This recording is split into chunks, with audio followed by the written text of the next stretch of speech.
India Pakistan conflict এখন যে পর্যায়ে চলে গেছে তাতে এটা এখনই সমাপ্ত হওয়া সম্ভব নয়। দুপক্ষের উপরে যেভাবে গোলাবর্ষণ শুরু করেছে তাতে এই কনফ্লিক্ট এখনই থামছে না। আর ভারত কোনো থামানোর মুডেও নেই। পাকিস্তানের তরফ থেকে যতগুলো আর্টিলারি শেলিং হয়েছে ভারতের তরফ থেকে জবাব দেওয়া হয়েছে। ভারত কিন্তু এখনো আসল কার্ড খোলেনি। ভারত যেটা করছে সেটা শুধুমাত্র হালকা সবক শেখানো। আপনারা বলতেই পারেন যে এত গোলাবর্ষণ হচ্ছে, ফাইটার প্লেন উঠছে, অ্যাওয়াক্স ওদের শটডাউন করে দেওয়া হয়েছে, ওদের JF-17 শটডাউন করা হয়েছে, F-16 এর পাইলট শটডাউন হয়েছে, F-16 এর পাইলট নাকি ধরাও পড়েছে, সম্ভবত সেটা J-17 ফাইটারেরও হতে পারে। তো যে কোনো হোক তাদের ফাইটার পাইলট ধরা হয়েছে, তাদের রেঞ্জার্সকে ধরা হচ্ছে। সাইরেন বাজছে সীমান্তের দুপারে। পাকিস্তানের করাচি হারবার একেবারে ধূলিসাৎ হয়ে গেছে, INS বিক্রান্ত ময়দানে নেমে গেছে, তারপরে বলছেন হালকা। হ্যাঁ, তারপরে বলছি এটা এখনো কিছুই হয়, কারণ ভারত যে মুডে রয়েছে সেখানে এটা কিছুই নয়। এখনো ইন্ডিয়ান ল্যান্ড ফোর্সেস লাহোরে বসে পায়া হোক, মাটন কিমা হোক, বিরিয়ানি হোক বা চা হোক কিছুই খায়নি। একটা সময় ছিল যখন পাকিস্তান বলতো তারা দিল্লিতে নাস্তা করবে। তো এখন দিল্লিতে নাস্তা তো তাদের দিবা স্বপ্নেও আসছে না, রাতের স্বপ্নেও আসছে না। কিন্তু ভারতীয় সেনাবাহিনী যে কোনো সময় লাহোর যেতে পারে, সেখানে চা খেতে পারে, এই পরিস্থিতি কিন্তু তৈরি হয়ে গেছে। এবং সবচেয়ে বড় ব্যাপার হচ্ছে বালুচিস্তান মুভমেন্ট।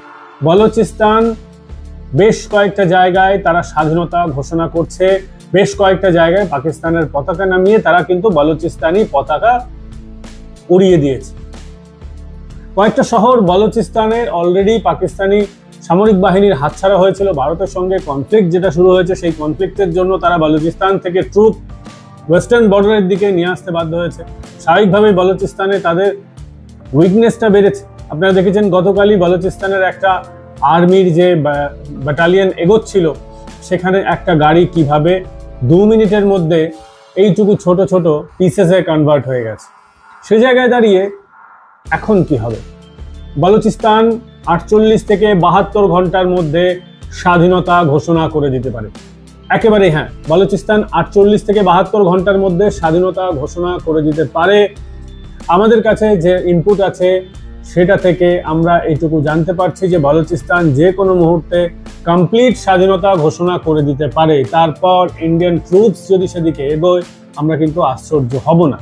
এবং বিশেষ করে INS বিক্রান্ত যখন ময়দানে নেমেছে, ভারতীয় সেনাবাহিনীর তরফ থেকে বলা হচ্ছে না, কিন্তু যারা আর্মি স্ট্র্যাটেজি বিন্দুমাত্র বোঝেন তারা জানেন যে আরাবিয়ান সিতে INS বিক্রান্ত অপারেশনাল হওয়া মানে পাকিস্তানের জন্য এটা কিন্তু নেভাল ব্লকেড।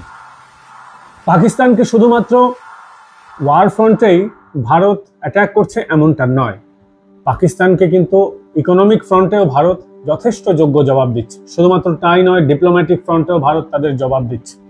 ডিপ্লোম্যাটিক ফ্রন্টে পরে আসবো, আগে ইকোনমিক ফ্রন্টে আসি।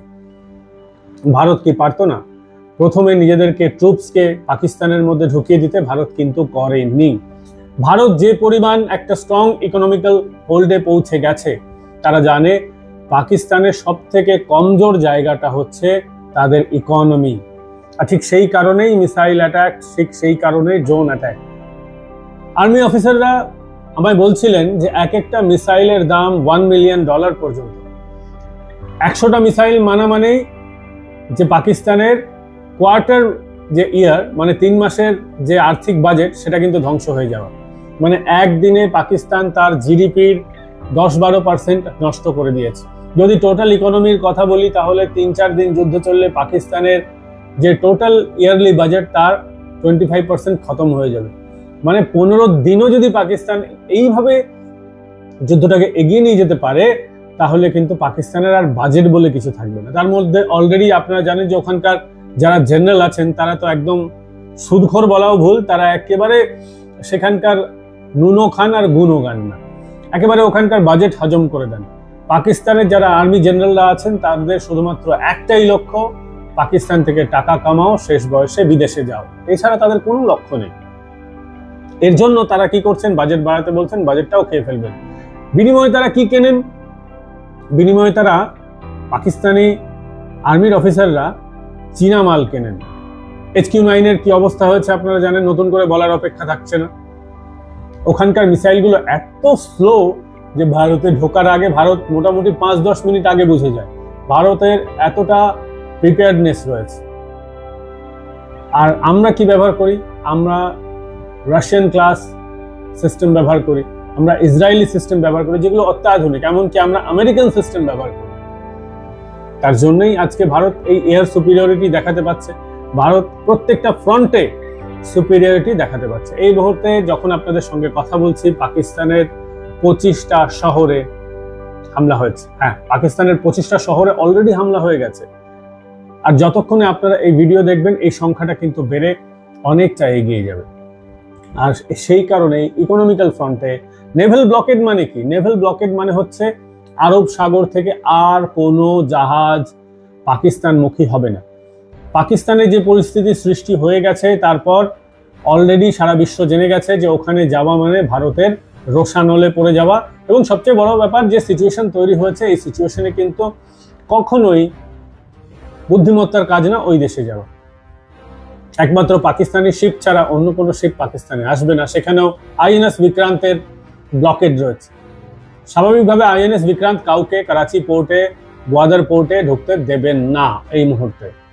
না দিলে কি হবে? পাকিস্তানের ইকোনমি কোল্যাপস করবে। পাকিস্তানের নিত্য প্রয়োজনীয় একটা ছুঁচ পাকিস্তান তৈরি করে না।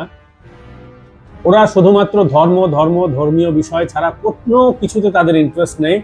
যারা বলে আমরা আবেগী একটা জাতি, আবেগ দিয়ে তো দেশ চলে না, দেশ চলে তো বুদ্ধি দিয়ে, বিবেক দিয়ে, স্ট্র্যাটেজি দিয়ে, যেটা ওদের কিন্তু নেই। আর ঠিক সেই কারণেই নেভেল ব্লকেডের মাধ্যমে তাদের ইকোনমিক্যাল ফ্রন্টে তাদের ক্ষতি করা হচ্ছে। যে পরিমাণ সেলিং হচ্ছে সেটা দিয়ে তাদের অর্থনৈতিক ক্ষতি। এবার আসি ডিপ্লোম্যাটিক জায়গায়। বিশ্ব দরবারে প্রথম দিন থেকে পাকিস্তানের মুখে চুনকালি পড়ে গেছে। ইউনাইটেড নেশনসে ক্লোজ ডোর মিটিং করলো, তার কোনো আউটকাম বেরোয়নি। আপনারা কেউ শুনেছেন ক্লোজ ডোর মিটিং এর পর ভারতের বিরুদ্ধে কেউ বলেছে? না, বলার জায়গা নেই। কারণ বলে কি হবে? তারা তো কি ঘটিয়েছে ভারতের কাছে, মানে বলতে গেলে এক ট্রাক প্রুফ রয়েছে। ভারতবর্ষ থেকে যখন সেলিং হলো, তাদের কয়েকজন যারা 72 হুরের কাছে গেছেন, তারা কি কাজ করেন সারা পৃথিবী জানে। তারা টেররিস্ট ক্যাম্প চালান। সে জায়গায় দাঁড়িয়ে পাকিস্তানের সেনার প্রধান সেই সমস্ত জঙ্গি বাহিনীর লোকেদের কাছে সামনে কিন্তু থাকছে, তাদের জানা যায়। এরপর এর থেকে প্রমাণ আর কিছু দেওয়ার নেই। অলরেডি আমেরিকার তরফ থেকে পাকিস্তানকে বলে দেওয়া হয়েছে যুদ্ধ বন্ধ করো, কিন্তু পাকিস্তান তো লজ্জায় পড়ে গেছে, পাকিস্তান গাড্ডায় পড়ে গেছে। এবার তারা কি করবে? নিজেরা যেখান থেকে শুরু করেছিল সেখানে কিন্তু শেষ করার জায়গা নেই তাদের। কারণ হচ্ছে এখন যদি তারা এই যুদ্ধটা একতরফাভাবে, প্রত্যেক বছর তাদের সারেন্ডার করতে হয়েছে, প্রত্যেকবার তাদের সারেন্ডার করতে হয়েছে। এবার যদি সারেন্ডার করে জেনারেল আসিম মুনির, নয় তাকে একদম ঝুলিয়ে দেওয়া হবে, আর নয় তাকে বিদেশে মুশাররফের মতন পাঠিয়ে দেওয়া হবে। দুটোর মধ্যে কি করবেন মুনির, সেটা তিনি বেছে নেবেন। অলরেডি পাকিস্তানের মধ্যে পিটিআই, পাকিস্তান তেহরিকে ইনসাফ, যেটা ইমরান খানের দল, তারা রাত থেকে কিন্তু প্রোটেস্ট শুরু করে দিয়েছে। ইমরান খান যে জেলে বন্দি আছেন সেই জেলের বাইরে তারা প্রোটেস্ট করছে এবং ইমরান খানকে বাইরে বের করে নিয়ে আসার চেষ্টা করছে। এই ব্যাপারটা কিন্তু খুব অ্যাগ্রেসিভ জায়গায় চলে যেতে পারে। ইমরান খানকে তারা একেবারে বের করে নিয়ে আসতে, দরজা ফরজা ভেঙে জেলে বের করে নিয়ে আসতে পারে, সেরকম একটা পরিস্থিতির দিকে কিন্তু এগোচ্ছে। পাকিস্তানের রাস্তায় ওখানে প্রচুর মানুষ, বিশেষ করে সিন্ধ প্রান্তে বিক্ষোভ দেখাচ্ছেন। তাদের বক্তব্য জল আসছে না, ইলেকট্রিসিটি বন্ধ হয়ে যাচ্ছে, এই গরমে ইলেকট্রিসিটি ছাড়া পারা যাচ্ছে না। ভারতবর্ষে কি করা হচ্ছে? কোথাও কিন্তু আমরা ইলেকট্রিসিটি অফ করিনি, আমাদের সরকার করেনি আমাদের জন্য।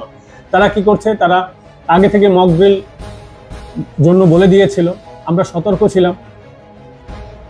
সেনাবাহিনী এবং রাষ্ট্র আমাদের হাতে ছেড়ে দিয়েছে যে আপনারা নিজেরা লাইট বন্ধ করে নেবেন প্রয়োজন মতো। ভারত কিন্তু কোনো কিছু আরোপ করছে না। আর পাকিস্তান কি করছে? গোটা শহর ব্ল্যাকআউট করে দিচ্ছে। একটা ভারতের দিক থেকে কোনো ড্রোন যাচ্ছে, গোটা শহর ব্ল্যাকআউট। এই গরমে কি বলুন তো? ভারতবর্ষ পাকিস্তানের তো টেম্পারেচার তো একই রকম, পাকিস্তানের দিকে তো টেম্পারেচার আরো বেশি। এই 40-45, কোথাও কোথাও 48-50 ডিগ্রি গরম পাকিস্তানে। সেখানে এই গরমে থাকা যায় বলুন? আর মানুষ নিজের লাইট নিজে অফ করবে সেই বিশ্বাসটুকু পাকিস্তানের প্রশাসনের মানুষের উপর নেই। তারা কি করছে? কারেন্ট অফ করে দিচ্ছে। এমনি পাকিস্তানে কারেন্টের যা অবস্থা সেটা আপনারা জানেন। পাকিস্তানে বেশ কয়েকটা জায়গায় হাইড্রোলিক ওয়াটার থেকে তারা ইলেকট্রিসিটি জেনারেট করে। এবার হাইড্রোলিক ইলেকট্রিসিটি যে জেনারেট করবে সেটাও ভারত ব্লক করে রেখেছে, জল যাচ্ছে না। আর যখন জল ছাড়ছে একবারে কিছুক্ষণের জন্য ভাসিয়ে দিচ্ছে, তাতে হাইড্রোসিল ইলেকট্রিক তো জেনারেট হবে না, হাইড্রোলিক ইলেকট্রিক। এই পরিস্থিতিতে দাঁড়িয়ে তাদের ব্ল্যাকআউট করতে হচ্ছে, তাদের কাছে কোলের ভান্ডার নেই, তাদের কাছে পেট্রোল ডিজেল নেই, সেখানেও ব্লকেড হয়ে পড়ে আছে। এই জায়গায় দাঁড়িয়ে পাকিস্তান কিন্তু খুব বাজে অবস্থায় রয়েছে। এবং আপনাদেরকে এখানে বলে রাখি যে করাচি পোর্ট ডিস্ট্রয় হওয়ার পর বাংলাদেশও কিন্তু একেবারে চুপ হয়ে গেছে। এবং চুপ হয়ে যাওয়ার কারণ কি, তারা দেখছে যে পাকিস্তান মানে তাদের এখন নতুন আব্বা হয়েছে, এই নতুন আব্বুর যে অবস্থা তাতে কিন্তু পাকিস্তান খুব ভয়ঙ্কর। এই পরিস্থিতি দেখে বাংলাদেশ একেবারে চুপ হয়ে গেছে। তারা বলছে যে হিন্দুদের উপরে যেন কোনো আক্রমণ না হয়। যারা বলছিল we are the only guardian of বে অফ বেঙ্গল, তারা কিন্তু এখন পুরো সাইলেন্ট, পিন ড্রপ সাইলেন্ট। এবং ভারত, আমি বাংলাদেশি মিডিয়ায় দেখছিলাম যে তারা বলছে যে ভারতের দিক থেকে বাংলাদেশিদের পুশব্যাক করে দেওয়া হচ্ছে। বাংলাদেশ বিজিবি তাদের যে মানুষ রয়েছেন অবৈধভাবে ভারতে এসেছেন তাদের নিতে অস্বীকার করছে। ভারত একেবারে যখন ইচ্ছা হচ্ছে, বিশেষ করে সন্ধ্যা এবং রাতের দিকে লোকগুলোকে বাংলাদেশ সীমান্তে নিয়ে গিয়ে ধাক্কা দিয়ে ছেড়ে দিচ্ছে। এটাকে বলা হয় পুশব্যাক। পুশব্যাক করে দিচ্ছে, যার জন্য বাংলাদেশ কিন্তু একটু ক্ষিপ্ত হয়ে আছে। কিন্তু তাদের কিছু করার নেই, তারা জানে ভারতের সঙ্গে লাগতে গেলে আব্বার এই অবস্থা হয়েছে, তো আমি ভাই আমার ছেলের কি অবস্থা হবে, এ বুঝে কিন্তু তারাও চুপ হয়ে গেছে। আর এই বিষয়ে আপনাদের কি মতামত সেটা কমেন্ট করে জানান। ভিডিওটা ভালো লাগলে লাইক, শেয়ার এবং সাবস্ক্রাইব করতে ভুলবেন না। আগামীকাল ফের দেখা হচ্ছে। ভালো থাকবেন, সুস্থ থাকবেন।